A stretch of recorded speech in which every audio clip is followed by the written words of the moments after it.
Hi, I'm Rebecca from engVid, and this special lesson will help you get people to do things for you. How? In two different ways.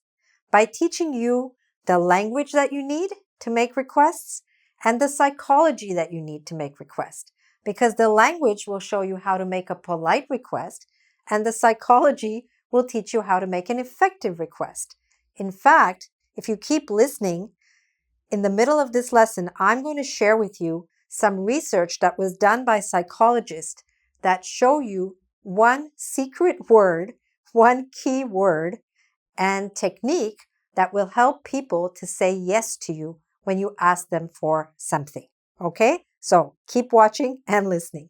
Now, when we start to talk about the language, you should know that there are three factors that determine what language we use to make a polite request. The first one is, what is the relationship of the person that you're asking? Okay? Is it a family member? Is it a colleague? Or is it a stranger? Okay? Because obviously we speak differently to these different people, right? Okay. Next, what is the difficulty, okay, of the request? Are you asking for a lot of the person's time or effort or money or something else? How hard is it for that person to do that for you? And third, what is the size of the request? Is it a small request? Is it a kind of medium-sized request? Or is it a huge request? Are you asking a lot of that person? Why is this important?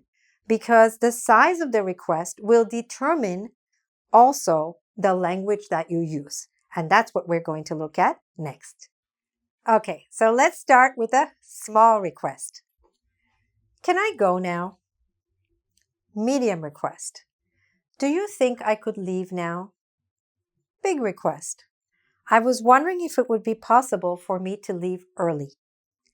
So, what were some of the characteristics of these three different kind of requests?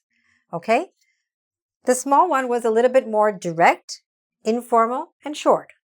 The medium request was more polite, formal, and the standard size of a question.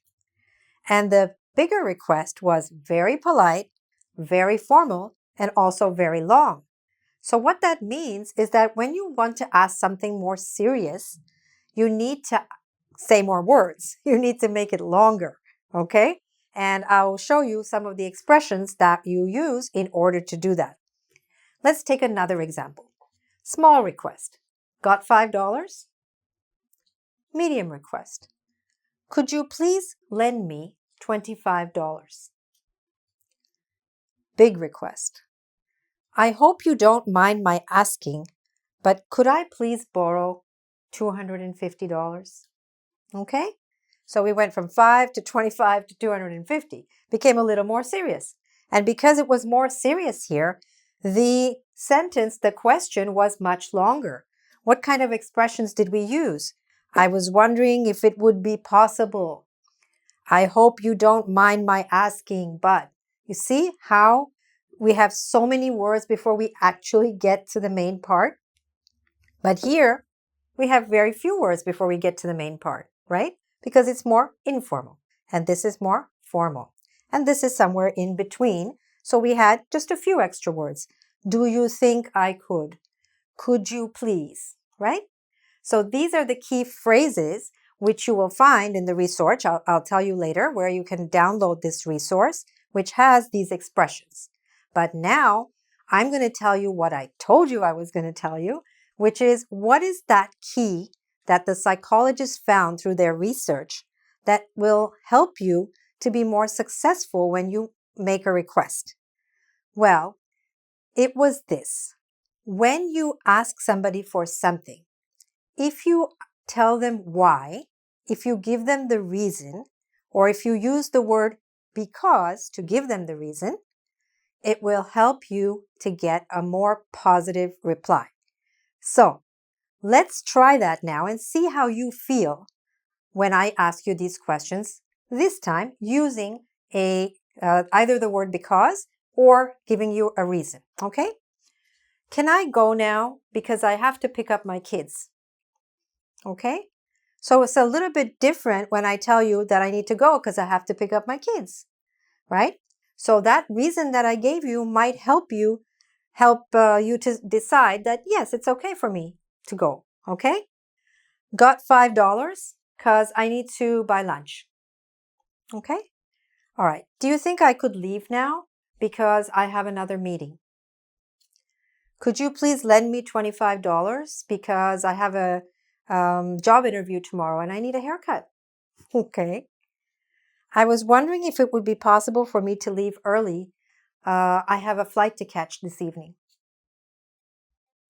I hope you don't mind my asking, but could I please borrow $250? My rent is late and I'm going to be evicted from my apartment. Now, do you see the difference? Did you feel the difference? When I gave you a reason for the request, then probably you were more likely to say yes to the request. So when you make a request of someone, remember to try to give the reason, either with the word because or without the word because, but give a reason and you will be more successful. Now, the way to learn all this, there's 3 ways. First, go to our website at www.engvid.com. There you can do a quiz on all of this and practice it and get really good at it. Second, go to the same website to the resource section, and I've written for you there quite a long resource with all of this vocabulary, all of these expressions, and many other expressions that you can use for the small requests, the medium requests, and the big requests, okay, to help you be more successful. And last, subscribe to my YouTube channel so your English keeps getting better and better. Thanks for watching. Bye for now.